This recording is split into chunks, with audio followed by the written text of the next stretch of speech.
Hello নমস্কার, welcome to it's by Madhulika, easy and tasty recipes by Madhulika. আমার রান্নাঘরে আপনাদের সকলকে স্বাগত। আজকে আমি বানাচ্ছি পাঞ্জাবি চিকেন কারি। বাংলা আর বিহারের মতো পাঞ্জাবিও কিন্তু রান্না অনেক সময় সর্ষের তেল দিয়ে হয়। এই মাংসের ঝোলটাও সর্ষের তেল দিয়েই হবে। পাঞ্জাবি রান্নায় আদার আধিক্য বেশি। আমাদের এখানে যেরকম রসুন বেশি দিয়ে আদা কম দেওয়া হয়, ওখানে রসুন আর আদা মোটামুটি সমান সমানই দেওয়া হয়। কাসুরি মেথি ব্যবহার করা হয় আর গরম মশলাটাও একটু অন্যরকম। চলুন রান্নাটা শুরু করা যাক। আমি প্রথমে নিয়ে নিয়েছি মাংস, চিকেন 600 গ্রাম মাংস নিয়েছি এখানে, কারি কাট।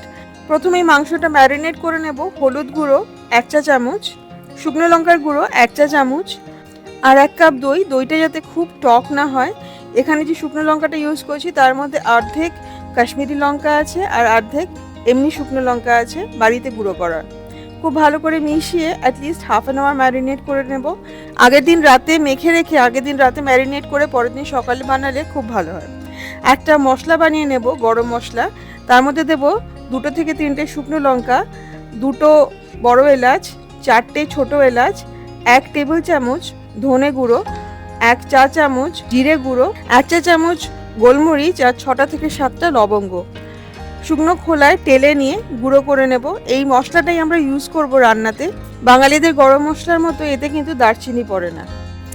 3টে মাঝারি সাইজের পেঁয়াজ একদম মিহি করে কেটে নিতে হবে, একদম ফাইনলি চপ করে নিতে হবে। আমি পেঁয়াজে 3-4টে কাট লাগিয়ে স্লাইসারে স্লাইস করে নিচ্ছি, তাতেই পেঁয়াজ চপ হওয়ার মতো হয়ে যাবে। আর 2টো টমেটো, মাঝারি সাইজের টমেটো চপ করে নিতে হবে। আদা এই রান্নায় 2 রকমভাবে ব্যবহার করা হবে। এক তো বাটা লাগবে, আদা বাটা, আর খানিকটা আদা 1 টেবিল স্পুন মতো আদা একদম সরু সরু করে কেটে নিতে হবে, জুলিয়ান করে কেটে নিতে হবে। ধনেপাতা নিয়ে নিয়েছি। ধনেপাতার ডাঁটি মানে স্টেমটা একদম কুচিয়ে কেটে নিতে হবে 1 টেবিল চামচ, আর এমনি ধনেপাতা 1 কাপ কুচিয়ে কেটে নিতে হবে, চপ করে নিতে হবে। এবার রান্নাটা শুরু করা যাক। আমি রান্নাটা করছি কড়াইতে আর সর্ষের তেল দিয়ে করছি। প্রথমে কড়াইতে হাফ কাপ সর্ষের তেল গরম করে নিচ্ছি। তার মধ্যে দিয়ে দেবো ফোড়ন, তেজপাতা 2 থেকে 3টে, আর দেবো জিরে ফোড়ন। দিয়ে দেবো কুচি করে কেটে রাখা পেঁয়াজ। যতটা ফাইনলি কাটতে পারেন পেঁয়াজ ততটাই ভালো। ভাজতে হবে পেঁয়াজটা যতক্ষণ না একদম লাল লাল ভাজা হয়ে যায়। একদম বেরেস্তা হবে না, তার আগের পর্যায়ে দেখবেন এরকম লাল লাল যখন ভাজা হয়ে উঠেছে, এইবারে দিয়ে দেব ধনেপাতার ডাঁটিটা। ধনেপাতার ডাঁটিটা দিয়ে 1 মিনিট মতো ভেজে নেব। খুব সুন্দর একটা গন্ধ বেরোবে, তারপরে এক এক করে মশলাগুলো দিতে হবে। প্রথমে দিয়ে দিচ্ছি আদা বাটা 1 চা চামচ, রসুন বাটা হাফ টেবিল চামচ, ধনে গুঁড়ো 1 টেবিল চামচ, জিরে গুঁড়ো 1 চা চামচ, লঙ্কার গুঁড়ো 1 চা চামচ। এই লঙ্কার গুঁড়োর মধ্যে অর্ধেক কাশ্মীরি লঙ্কা আর অর্ধেক এমনি শুকনো লঙ্কা আছে। আপনারা চাইলে পুরো কাশ্মীরি লঙ্কা ইউজ করতে পারেন। খুব ভালো করে মিশিয়ে ভেজে নিতে হবে 2 মিনিট মতো। তারপরে দিয়ে দেবো টমেটো। টমেটোটা দেওয়ার পরেই দিয়ে দেবো নুন, যাতে টমেটোটা নরম হয়ে যায়।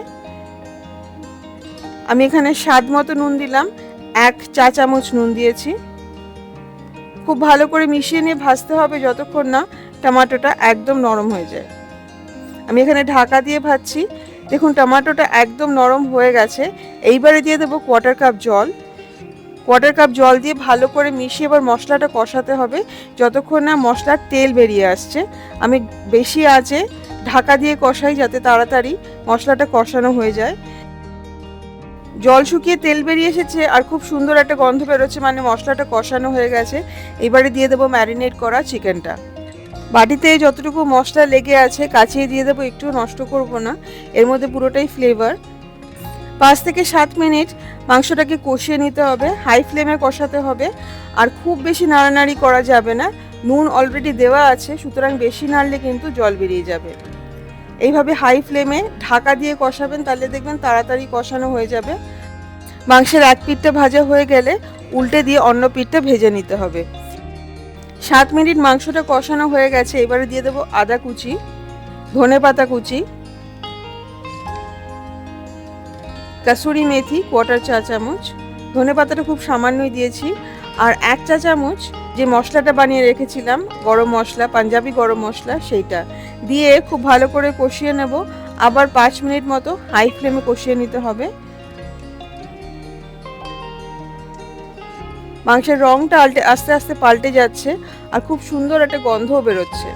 এই রান্নাতে মশলার সাথে মাংসটা যত বেশি ভাজবেন টেস্ট কিন্তু তত বেশি ভালো হবে। মশলা, ধনেপাতা, আদা কুচি দিয়ে 5 মিনিট হাই ফ্লেমে ভাজার পরে মানে কষানোর পরে দিয়ে দেবো জল। আমি এখানে 3/4 কাপ জল দিয়েছি। সব কিছু আরেকবার ভালো করে মিশিয়ে নিয়ে ঢেকে আমরা মাংসটাকে রান্না করব 15 মিনিট অথবা ততক্ষণ যতক্ষণ না মাংসটা পুরো সিদ্ধ হয়ে যায়। 15 মিনিট বাদে মাংসটা কিন্তু পুরো সিদ্ধ হয়ে গেছে, উপরে তেল ভেসে উঠেছে। একবার ভালো করে নেড়ে দিয়ে সব মিশিয়ে নিতে হবে। নুন ঠিক আছে কিনা চেখে নিয়ে দেখে যদি নুন লাগে তাহলে একটু নুন দিয়ে একবার ফুটিয়ে রান্নাটা কিন্তু হয়ে গেল। গ্যাসটা বন্ধ করে দিয়ে দিতে হবে ধনেপাতা কুচি আর 2 টেবিল চামচ লেবুর রস। এই রান্নায় কিন্তু লেবুর রসটা দিতেই হবে। লেবুর রসটা দিলে রান্নার টেস্টটা অনেকটা বেড়ে যায়। খুব ভালো করে মিশিয়ে নিয়ে তৈরি হয়ে গেল Punjabi chicken curry. Punjabi chicken curry খেতে সবথেকে বেশি ভালো লাগে রুটি, পরোটা, নান বা তন্দুরি রুটির সাথে। স্যালাডের সাথে সার্ভ করুন বা সার্ভ করুন রায়তার সাথে। সাথে যদি একটা কালি ডাল বা পিলি ডাল সার্ভ করতে পারেন তাহলে তো উইকেন্ডের ডিনারটা জমে যাবে। এই পাঞ্জাবি চিকেন কারির রেসিপিটা আপনারা অবশ্যই ট্রাই করবেন এবং আমাকে কমেন্ট করে জানাবেন যে আপনাদের কেমন লাগলো। রেসিপিটা ভালো লাগলে প্লিজ লাইক করবেন, শেয়ার করবেন। আমার চ্যানেল ইটস বাই মধুলিকা অবশ্যই সাবস্ক্রাইব করবেন। সাবস্ক্রাইব করার সময় বেল আইকনটি প্রেস করতে কিন্তু ভুলবেন না। দেখা হবে খুব শিগগিরই একটা নতুন রেসিপির সাথে। খুব ভালো থাকবেন, ভালো ভালো রান্না করবেন। Happy cooking. Thank you.